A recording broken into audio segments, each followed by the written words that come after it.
You're listening to Whoa! Potluck.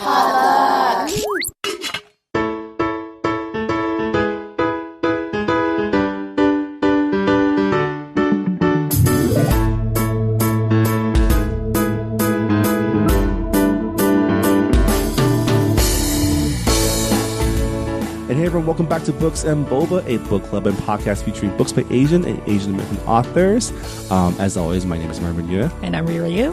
And we're here to discuss our 2017 Books and Boba book club pick, Never Let Me Go by Kazuo Ishiguro. Our last book club pick of 2017, because technically all the other books that we read this year has been a 2017 book club pick. That's true. Did I not say December? No, you just said 2017 book club pick. You know, we just finished recording our last episode, which also comes out today. Yeah. And it's been a long day. Things are dropping off. But we decided to separate our book news and our book club discussion because we haven't really recorded an episode this month, and there was a lot to go through, and we just wanted to make it easier for you, the listener, to get to what you want. So if you haven't listened to the episode before this, do so. Or not. Not. But more importantly, if you are listening to this episode, that means you have finished reading Never Let Me Go by Kazuo Ishiguro, or you don't care that you haven't finished reading Never Let Me Go by Kazuo Ishiguro. So if that's the case, welcome. We're about to get into the book. Spoilers warning, because we're going to spoil the hell out of this book. Yeah. I came into this book cold, and it was very surprising where the places it went. Yeah, I totally, if you haven't read this book yet, shut this podcast off, go read it, come back, because I feel like the best way to read this book is to go as cold as possible. So, yeah, and we're going to get into it. Yeah. So that's your warning. Let's start with the description. As children, Kathy, Ruth, and Tommy were students at Hailsham, an exclusive boarding school secluded in the English countryside. It was a place of mercurial cliques and mysterious rules, and teachers were constantly reminding their charges of how special they were. Now, years later, Kathy is a young woman. Ruth and Tommy have re-entered her life, and for the first time, she is beginning to look back at their shared past and understand just what it is that makes them so special, and how that gift will shape the rest of their time together. Yeah, so Kazuo Ishiguro, this is his second book or third book. It's definitely not his earlier works. Yeah. I'm tempted to say his fourth or fifth novel, but I don't know how many books that he's released, but this is definitely towards the middle of his career. Yeah, he's best known for this book and also Remains of the Day. Yeah, which was his debut. I think it was his debut novel. Yeah, which is another heavy. Yeah, that was also made into a movie, and Anthony Hopkins is a star in it. So, Never Let Me Go was also made into a movie, so he has a good reputation for Andrew Garfield and adaptations and Keira Knightley. I still haven't watched the movie yet. It's on Netflix. Maybe I'll. I don't know if I can this book. So I mean, right off the bat, I guess. The main thing that our Goodreads members were talking about was how to classify this book, right? Okay, well, we're gonna first spoiler. I want to ask Marvin because I had already read this book a couple months ago, and I told Marvin to go into it as cold as possible, so that the big twist in the first half of the novel was kept secret. So my question to you is, how did you feel about the big twist? When did you realize that something was going on? Well, right away. So the book description you just read was all I had going to the book. So I thought, okay, great. It's a story about the stuffy, British boarding school and the shenanigans that these rich kids get up to. But right away, something was a little off. And because Kazuo, what he does is he starts dropping in terms. Yeah, the first very page. Casually, that at first I assume were just, Britishy British stuff. Like the words carer, donors, completion. That's all introduced in the first page of the novel. So right away, I thought, okay, maybe like right away you knew that she was some sort of like maybe a social worker or some sort of like caretaker at a clinic or something. People were coming. I already had the vision of like either like dialysis or like organ like transplants or something. Yeah. So like that stuff was already out in the open. And then you start reading and you start kind of piecing the things together. You know, you start realizing you know certain things just aren't normal about Hilsham, right? Like the fact that none of the students have last names, that they never seem to go home. They don't seem to have parents, and like they're stuck in this like Hogwarts school that with like around a giant like surrounded by forests. And then there's like medical exams that the students have like every week. Yeah. And then there's the fact that like the adults seem to be wary or some downright scared of them. Yeah, like their teachers aren't allowed to be intimate with their students. They're not like human intimacy is not encouraged. Yeah. And like also like one of the main characters, Tommy, like he's being bullied for being like bad at art but like really good at football. And it's just like, wait a minute. Like that would be the total opposite at like a normal school, right? Yeah. Like the jocks always get like really popular and like the art students are kind of like meh. Well, I mean that was kind of I kind of saw that as like a culture thing, right? Like in this school, art trumps. Oh, so like athletics. you thought that it was like an art boarding school. Well, I just figured like that's more of a metaphor on like kids don't know what's cool or not. So if you tell them that art is cool and that the best art gets chosen and people with good art get rewarded more, like obviously they're going to think art is awesome. It's how they get props, right? It's like how most kids in America think sports is awesome because that's how they get their parents to pay attention to them, right? Yeah. So the big twist, I think we've been tiptoeing around it. The big twist is that the students of this school are all clones being raised to eventually become organ donors. This gets revealed when one of their teachers, she pretty much says like, oh, like I think it was Miss Lucy. Yeah, Miss Lucy. Yeah, she has like a breakdown. Yeah, she has a breakdown and I have the quote right here. She says, if you're to live decent lives, you have to know who you are and what lies ahead of you, every one of you. So in her mind, she thinks that it's better for them to know what's ahead, to know that they're going to die. Yeah. And it's important for them to know that now so they can like live a good life. The thing that's interesting there is, the fact that that's what donations meant wasn't a secret. It felt like the kids all knew. Yeah. They didn't want to talk about it, but they all knew that was what they were created for. I mean, Tommy mentions to Kathy that they've always been told, but not really told. Yeah. Like they'll have like sex ed and then they'll like mention like, oh, your health means a lot. And like when you have sex with someone who is not like you like there's like causes for diseases and stuff like that. And well, it's also like the fact that because they can't get pregnant. Yeah, they can't get pregnant. But they would like sneak in little hints here and there because like for the Hailsham like I guess founders, like it's important for them to shelter the kids to a certain point because like it gives them like so yeah, I want to talk childhood. I guess we can just talk about that is you realize throughout the book that Hailsham is unique or one of very few places that like actually treated kids as kids. And it was like a part of a like humanitarian movement.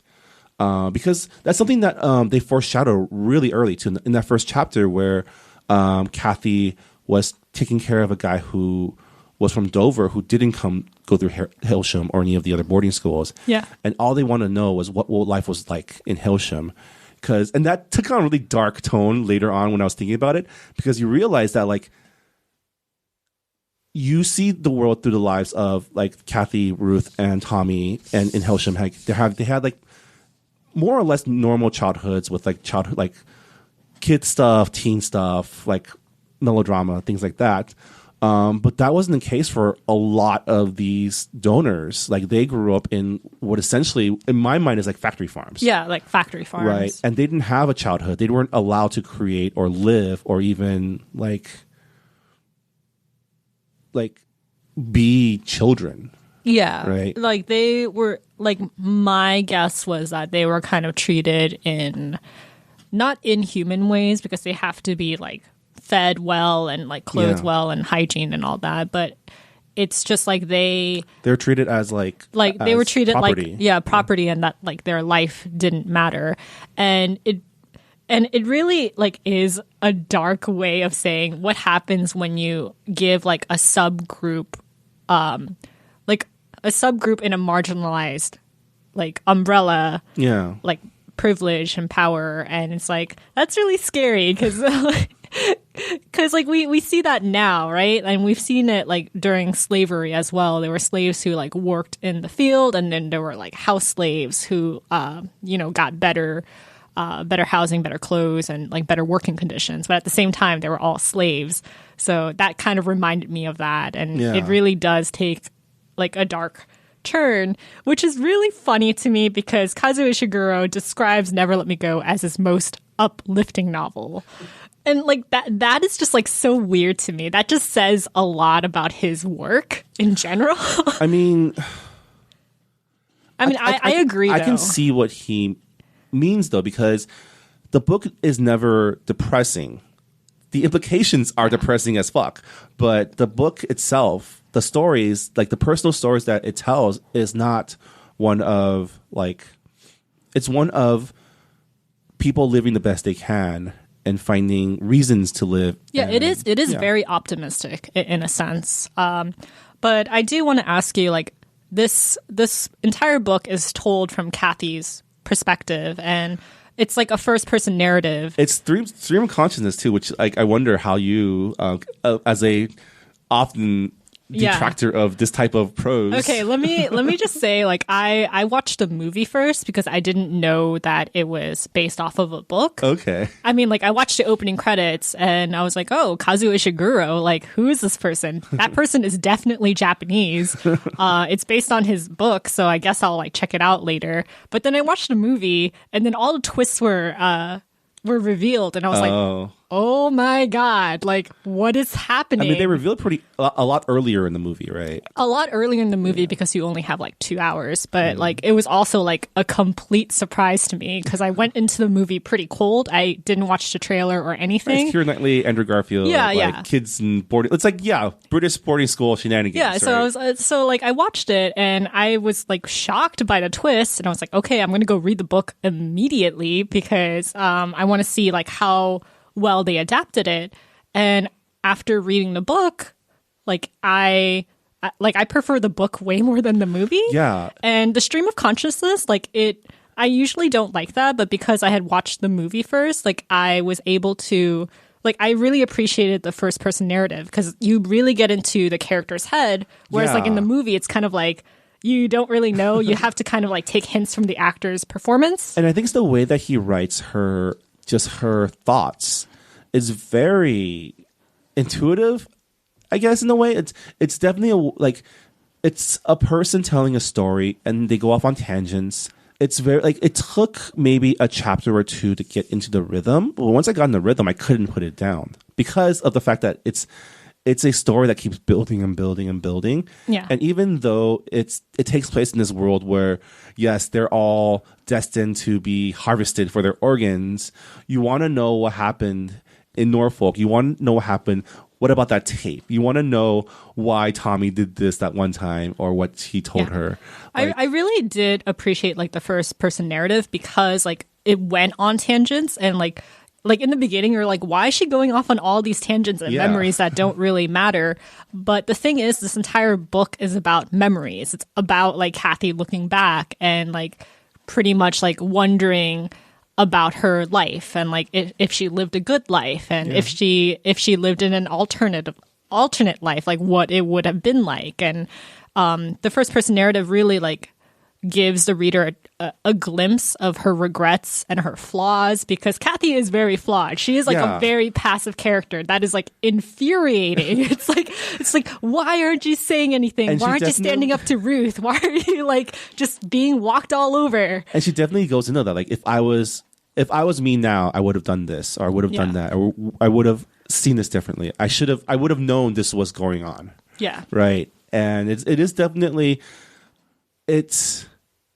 and like, that's the kind of thing that usually I like scoff at, but the way that he wrote, the way that these relationships evolve was so, I guess, real. Yeah, it was you like can so believe- yeah. organic. Yeah. And like I was also surprised because I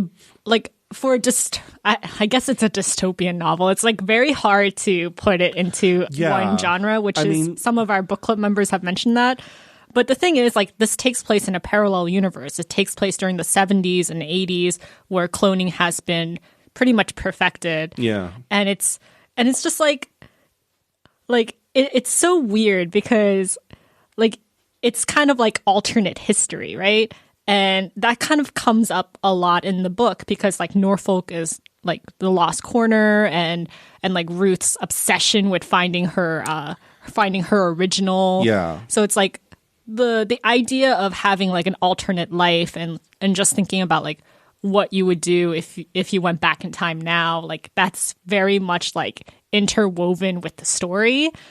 And I don't know, like it's done so well. Like I really applaud Kazuo Ishiguro for like getting all of these just tangent thoughts and being able to like create a story just on a string of memories. Yeah.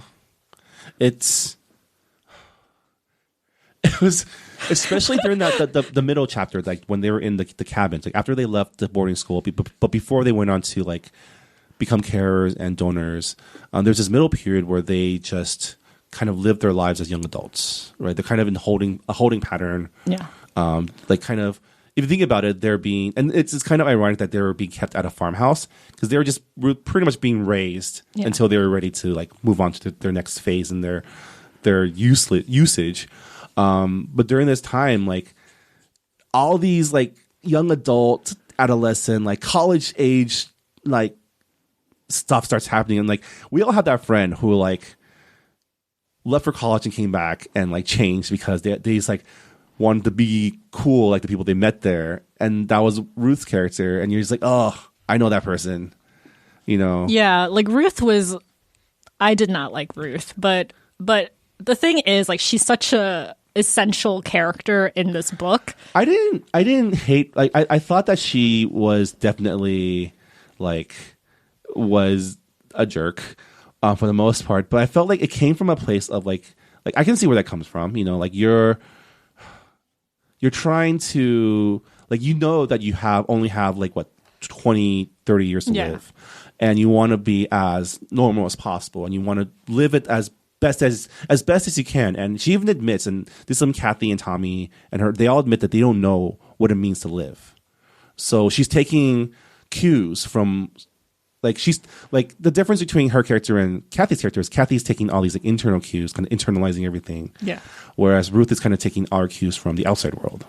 Right. I would see it as like that transition. Like I mean, you said like college, but I think it's more accurate to like from being a middle schooler to a high schooler, because it's just like in middle school you're just like friends with like all of your friends, but then when you go into high school and you have like all these new people who have like different behaviors and different personalities from you, like there's always like that one friend who like is just like, oh, I want to be popular, and they like change their clothes, they like try to like copy whatever is the trend. And that's how I felt about Ruth. Like she's copying the other like older members at the cottages. Yeah. She's Who all copy their stuff from TV. Yeah. Right. So it's just like it seems so shallow, like like when you like glance at it, but at the same time it's just like they're trying to emulate what normal people are like, or like what they think like real humans are like. Yeah. Because again, if you think about it, outside of the Helsham folks, like the older kids, they probably grew up not knowing even how to be kids. Yeah. Right. Which is why they're always asking questions about Hailsham. Like, it's Yeah. just like, oh, what were the teachers like? I heard it was like beautiful. And like, they're trying to like live vicariously through the Hailsham students.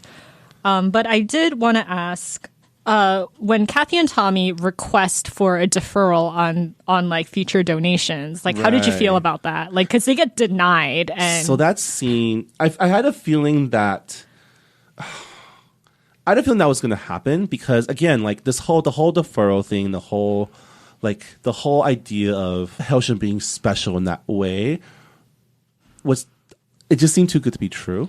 Yeah, like I just want to ask, like, you know how like Madame and like Miss Emily, they were just saying, like, I have a couple quotes here, but I'm going to just say one.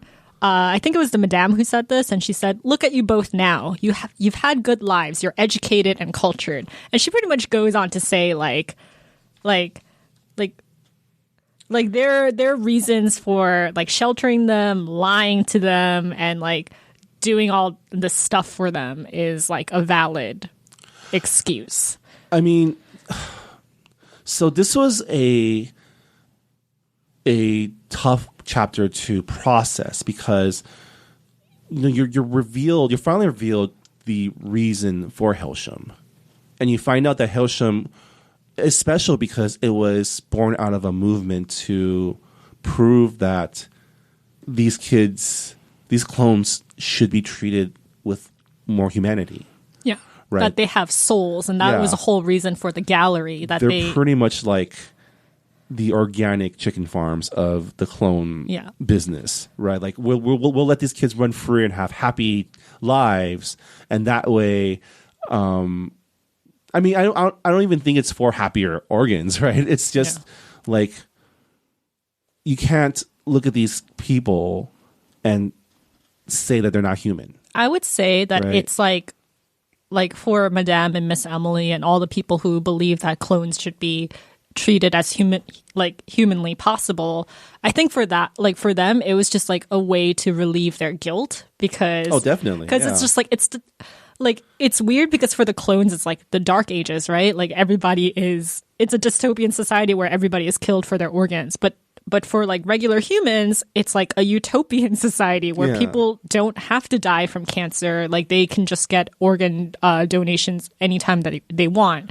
And like it's just like, I mean, if this story is written with like a more, let's say, American bravado, it'd be more like, it'd be the first part of a trilogy where these Kathy, Tommy, and Ruth rise up in rebellion against their like. It'd be like The Island. Have you seen The Island? No, I haven't. Yeah. Where they rebel against their fates. But it's interesting that all three of them, everyone, even the people who weren't in Hailsham, kind of just passively accept that this is what they were made for. This is their purpose in life. Yeah, like I've read a lot of criticisms about this book. Where like the characters don't rebel. Like when they find out that they're going to be like donors, they don't think to escape. They don't think to like challenge their fate. Kind of do. They try to, but they do it in like small ways, like deferral. Like that doesn't really set them free from their fate. And like I think the Madame, like I think it was the Madame who said like, "Oh, you guys." Like Hailsham was like part of a trend. Like you guys were born at the right moment. Yeah. And Kathy, she kind of like, she kind of says like, well, for you guys, it was a trend, but for us, this is our lives. And that's how I feel about like diversity in publishing. Cause like, they're like, oh, it's a trend, like diverse characters, it's a trend. But the thing is like, it's not a trend. It's our lives. Yeah. And like when Kathy said that's immediately what I thought of, and it's striking. It's scary. I mean, you think about like in Queen Nguyen's play Viet Gone, he has a very moving line too, which is like, to America, Vietnam was a war, but for the Vietnamese, it was life. It was life. It was our lives. So there was a quote that I really liked, and I really want to discuss this. And the quote goes. The quote is from Kathy, and she says, why did we do all that work in the first place? Why train us, encourage us, make us produce all of that? if we're just going to give donations anyway, then die, why all those lessons? Why all those books and discussions? And like, I kind of think of it as like humans, they also die at some point. Like, we all die. Yeah. And it's just like, if you think about it, that question is, you can ask that question for just normal humans. Just like, why do we do the things that we do if we're all going to die anyway? Isn't it all pointless? Yeah. And definitely that's the final like chapter or the final few lines of the book is all about like, yeah, everyone dies. It's a part of life. What's important is how you live, the connections you make, and the people you keep close to you. Yeah, like Kazuo Ishiguro said that this was his most uplifting novel, and I think the reason for that is basically the friendship between Kathy, Ruth, and Tommy. Because even though they're like facing this really grim fate, and you know they have their squabbles and their fights, but they're able to like endure like throughout the entire process of donations and caring for donors and all of that. And like that, there is like some kind of hope to that, because like how often do people stay friends for like the rest of their lives, you know? I mean, and that's the thing, like these are people who were born into like a pretty like shitty outlook, right? Like if you think about it, they're born with like, they were born to die. Yeah. Right. Essentially. And even they were able to find meaning in life, in their lives with each other. And that was because they were given the opportunity to. That's why she spends the entire novel kind of recounting, like, this is why, these are the reasons why, like every single moment she remembers has to do with Tommy or Ruth. And she's recounting all the reasons why Tommy and Ruth is important to her and how their story proves that she existed somehow. Yeah. Right. I mean, it's pretty ironic because like what was her name? Miss Lucy, the teacher who like revealed the big twist. She says like, oh, you have to look towards the future in order to make your life meaningful. But like for Kathy, she's always looking back. Like she's just like, I don't want to look at the future. Like the future's shitty. Like I'm going to look at all the stuff that I've done in my life, and that's how I'm going to find meaning, instead of like working towards like the future or whatever.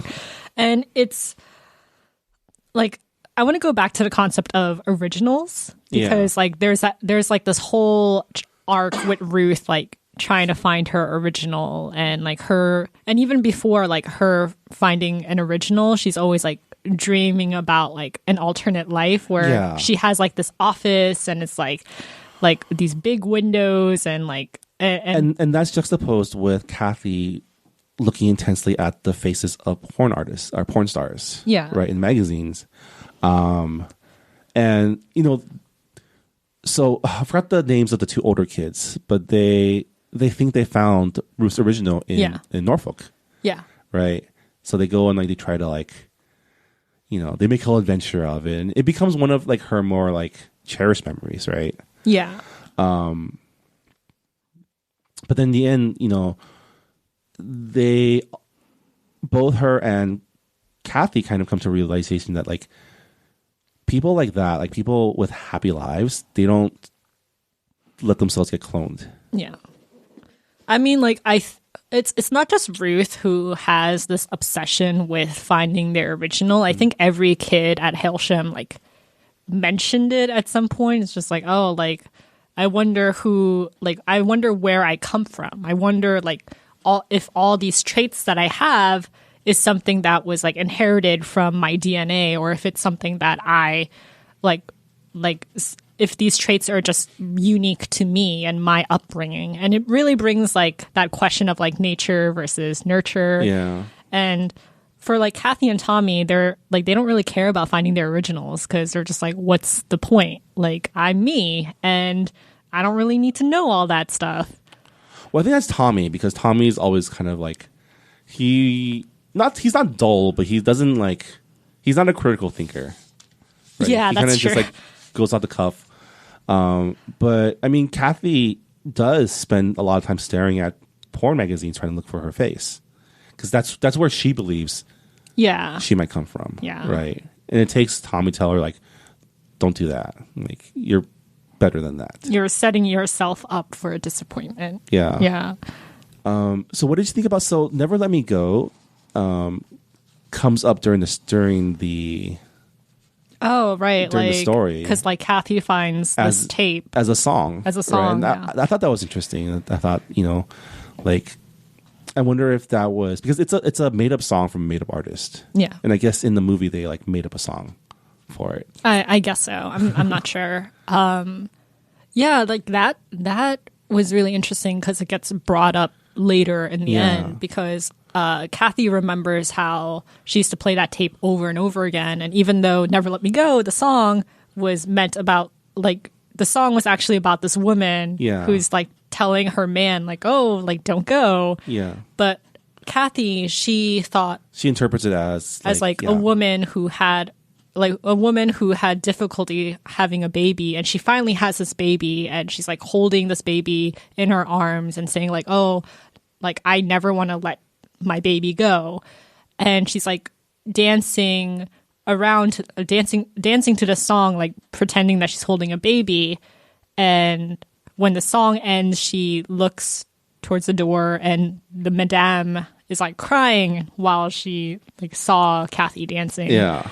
And then later on it gets brought up that like Kathy asks the madame, like, oh, like, do you remember seeing me dance to a song? You were crying. Why were you crying? What did you think about the madame's response? What was her response again? Madame says, I was weeping for an altogether different reason. When I watched you dancing that day, I saw something else. I saw a new world coming rapidly. More scientific, efficient, yes. More cures for old sicknesses. Very good. But a harsh, cruel world. And I saw a little girl, her eyes tightly closed, holding to her breast the old kind world. The old kind world, one that she knew in her heart could not remain, and she was holding it and pleading to never let her go. So, like, to the madame, it was like An existential crisis. Yeah, like, this clone knows that she's like, her fate is like really grim, and it's only going to get worse because technology and science is going to advance. And and it's also like it also says something about childhood. It's like, as we grow up, like, all of the fantasies that we have as a kid, all the dreams that you have as a kid, they don't all come true. And like, there's harsh realities, and as a kid you don't know anything about those, and then as you grow older you're forced to face them. So yeah. I wonder, what did you think about the revelation of the ultimate purpose of Hailsham? For me, as someone who knew about it before reading the book. Oh yeah. Well, even like when you saw it in the movie. When I saw it in the movie, I can just say that I was so shocked, which is really weird because in the movie they hint at it more. There's like more visual cues that there is something wrong with all of the kids at that school. I don't know. It was very to me it was just like, it doesn't make sense. This is set during the 60s, like 70s and 80s. Like, what the hell, cloning? But not even that. But Hailsham's role as like a passion project, like a something that in the long run didn't make a difference except for the lives of these few kids, right? Yeah, I thought that was immensely sad to me, because the fact that Hailsham shut down eventually because people turned on the idea of raising or teaching clones.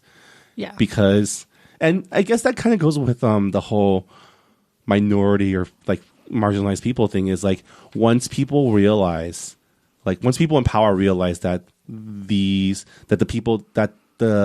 things that they considered below them could potentially be better than them, they reacted violently and aggressively. Yeah. Right. I mean, essentially, like, when like when I found out that Hailsham was indeed a special place and not all clones had that same privilege, like I feel like it really like disturbed me because because like at the same time like the madame, like even though she was like, oh, this is my passion project and I want to give you guys like decent lives, at the same time she was kind of like revulsed by the clones, right? Yeah. So it's like, oh, you have this passion project, but at the same time you have like this superiority complex and you're still disgusted by clones. You're still creeped out by them. So at the same time, I'm just like, oh, is your passion project even like I guess genuine? Like, is it built on sincerity? Because it just feels like you're claiming yourself to be an ally, but at the same time you're not. And the way that she reacted, so going back to the quote you had about her saying, well, you guys live good lives, you guys were educated and cultured, that's to me right, like someone saying like, well, you shouldn't complain because you had it good. Yeah. Right. Why are you complaining? You had it so much better than other people. Oh, Hailsham students are a wedge. It's terrible. I don't know if you saw the video or read the transcript, but I really liked Kazuo Ishiguro's acceptance speech. I watched some of it online, and then I got sleepy. I didn't watch it, actually. I read the transcript of his entire speech, and it is very long because it's like an hour-long video. And like he talks about his childhood, about like being like an immigrant in England, how like how when he was like 5 years old, like his parents always thought that they would go back to Japan, and how one time when he did go visit Japan, he realized that the Japan that existed in his mind and the Japan that his parents grew up in, it doesn't exist anymore. And that reminded me of Norfolk so much because it's like you're looking for something that you lost, but at the same time, it's like never the same. And but he said something in a speech that really, I guess, like summarized his type of writing to me. And he said, "Stories can entertain, sometimes teach or argue a point. But for me, the essential thing is that they communicate feelings, that they appeal to what we share as human beings across our borders and divides." And like in an old interview with CNN, he said, "I'm more interested in what people tell themselves happened rather than what actually happened." Yeah. And I'm just like, that has never let me go. Yeah. I mean, that's a book that, like, despite its dystopian / science fiction trappings, never let that stop it from telling a story about friends and like living in a boarding school. Like, if you take away all that, it's still a story about three friends growing up and like reconciling with each other.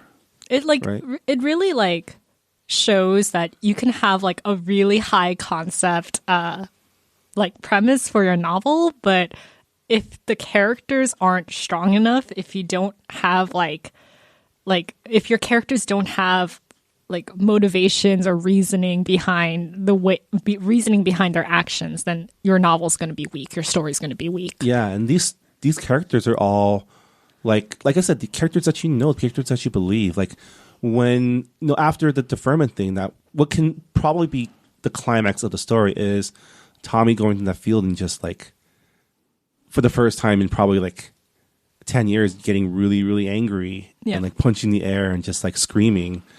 And it's a mirror of the first scene. Yeah, right? When he's like at Hailsham and like he's like acting kind of crazy, just like yelling and screaming and like he had all this rage inside of him. Yeah. And he like mentioned saying like, "Oh, I think I always knew like what my fate was going to be, and that's why like I acted the way I did." Or maybe it was Kathy who said that, but like yeah, it was like really like gut wrenching seeing that scene in the movie and also reading it in the book. I think the book did like was a harder hit in the gut, but and like he was like he had that gallows humor where he was saying he's like a much better, like being a donor was the best thing he's ever been. Like being he was saying how like he was better at being a donor than he was anything else in his life. Yeah, and that kind of took on a dark turn too because there's that one passage that explains what happens after that fourth donation, where like you get put on life support and you're just there for them to like pick out organs until you you complete, you die. Yeah. You know? Like, I thought that was really messed up too. Like the whole concept of, oh, there are good donors and bad donors. And I'm like, you're picking their organs out. Like, do you really have to like add that other like layer of just like othering people? Yeah. It's like these poor clones are getting like harvested like animals, and it's just like, oh, like this is a good cow. This is a bad cow. It's kind of like, what did you think about the fact that like the carers are also clones themselves, and the fact that like when they're a carer, they're actually given more freedom than they ever did before? yeah. You know? I mean, it's weird because like Tommy asks Kathy, like, why have you been a carer for so long? Like, don't you get exhausted from like your schedules and like constantly seeing people who are like pretty much mirrors of your fate? And Once you become a donor, though, you're like stuck in the hospital for the rest of your life. Yeah. You know? but then like for like Tommy and Ruth, they volunteered to be donors like pretty quickly, pretty early on, because for them it was just like, what is the point? And for Kathy, I think she finds meaning in caring for people, and that's why she continues to be a carer. The concept of having clones take care of other clones is pretty fucked up. And and I was just like, man, like, but like, of course, like regular humans wouldn't be subjected to taking care of clones, because that would mean that the humans would have to be intimate with the clones and get to know them. And it's like, it's so ugly how like the humans in this novel, they know that what they're doing is morally wrong, but they still want the benefits. So they're like, oh, like, I'm just going to look away, and this is my way of coping. And the thing is, like, that's what we do in real life. There's some ugly shit that happens in our world, and a lot of people are like, I don't want to, like, I don't want that in my life. I don't want that burden, so I'm just not going to look at it. And I don't know, it's just really disturbing and sad. Yeah. This book made me feel things that honestly I did not want to feel, but Yeah, thanks a lot, Kazuo. But at the same time, like, it was a really, really good book. I did not expect it to capture me as it did. And that's a testament to just his writing too. yeah. Yeah. Interesting thing though, Kazuo Ishiguro, like when he was growing up, he wanted to be a musician, and he wanted to be a rock musician, and he wrote songs and stuff like that. And he was like, well, like being a rock musician isn't really like a stable career. Well, not a stable career. He thought he was going to make it, but he was just like, well, I have to do something else. So he like applied to a writing program on a whim. And he just and that's how he became a writer. And it's like, it's just so funny to me that like for like people say like music is what feelings sound like. And I feel like that translates into his writing, because a lot of his writing is about like feelings and emotions, and it really shines through. And I don't know, I really love this book. Yeah. I'm really glad that we ended 2017 with this book. And also I had fun because I knew I knew the twist and Marvin didn't, and I was just waiting for that like text from you being like, what the hell? Yeah. And it's very poetic of you to end the year with a book about having hope and optimism in the face of like a very bleak future. Yeah. I mean, this is a pretty short novel too. It's really short. Yeah, it's really short, but it took me a while. Like, I didn't binge through it like I did. Well, also, I was traveling, so I read mostly on trains and stuff. But it was like, there was definitely a good flow. Like, also, I have to say, it's like super British. Very British. It's super British, but at the same time, it's also like very Japanese, you know? Because like there's this word, I forgot what it was exactly, but there's a word in Japanese about like gentle sadness or gentle like letting go, like letting things go gently. And I was like, oh, like that's pretty much this book, because Kathy is very passive and she just kind of like gently lets things go and like kind of just walks into her fate. And I was like, oh yeah, it's very Japanese. It's very Japanese and British, and like it makes sense because he's a Japanese British author. Yeah.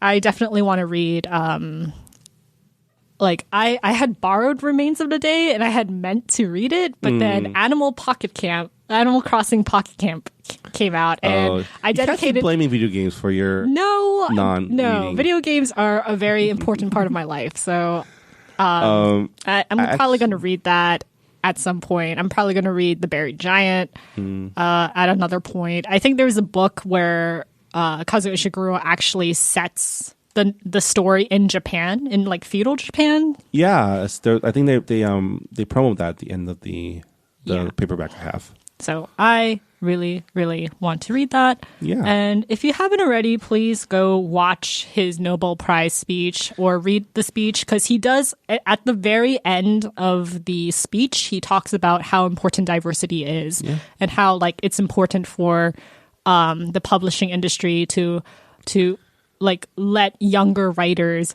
diverse voices really lead the future of publishing. And this just came to me, but isn't it interesting that he wrote a book about 3 British people who I figure they're white, probably. Yeah, they're probably white. They're white in the movie, but they're also marginalized people.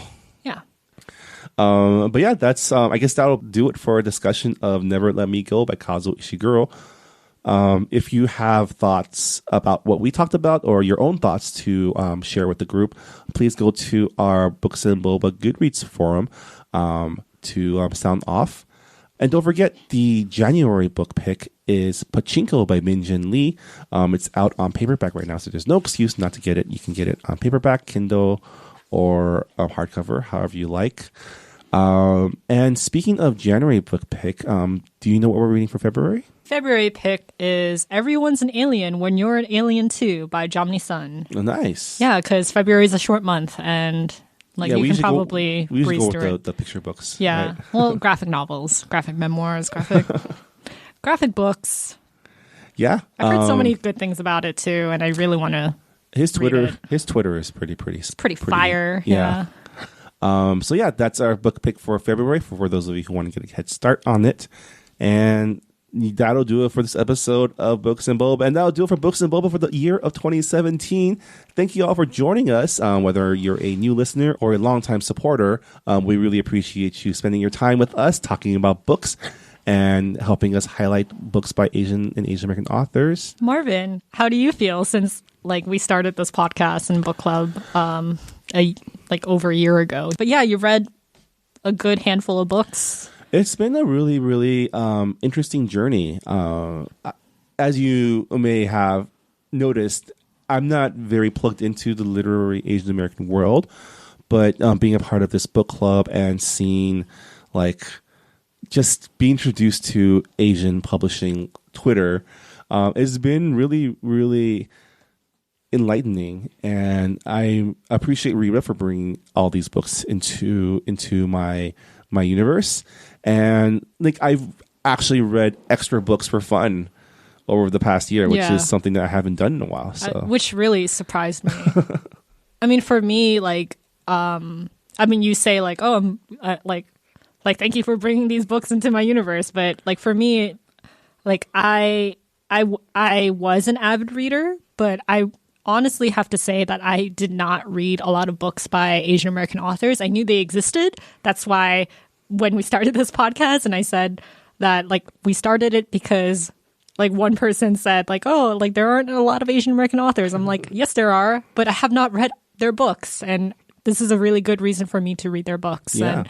And there's so many of them. You can't even get through all of them. This year alone, there was over 100 books by Asian authors. So yeah, I never want to hear a person tell me that there aren't enough Asian authors in the publishing industry. I mean, that is true to a certain extent. I would like to see more, but yeah, we exist. And for all of you who've been talking to us on Twitter, on our Goodreads forums, on Facebook. Thank you so much for all your support. We're looking to, go bigger and better next year. We're working on currently a revamped website where we're going to do hopefully some blog posts, some guest reviews, and expanding our coverage of Asian American literature. Hopefully we'll have more artists. Hopefully we'll have more author interviews next year. Start lining those up. But we definitely want to keep doing this because it's been a lot of fun. You're having fun, right, Yura? Yeah. Good. I like forcing people to get into the same hobby as me. And on that note, let's call it for 2017. All right, Happy New Year. Happy New Year, everybody, and we'll see you next. We'll see you in 2018. We'll see you in 2018 for Books and Boba. Hopefully things are better. Yeah, well, regardless, keep reading.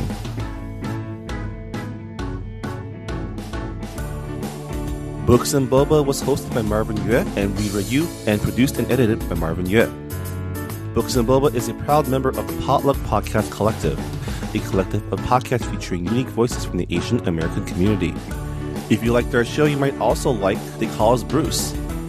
They Call Us Bruce is a podcast where hosts Jeff Yang and Phil Yu present an unfiltered conversation about what's happening in Asian America. Check out their latest episode where they break down The Last Jedi from an Asian American perspective. You can find They Call Us Bruce and the other great programs of the Potluck Collective by going to the website www.podcastpotluck.com.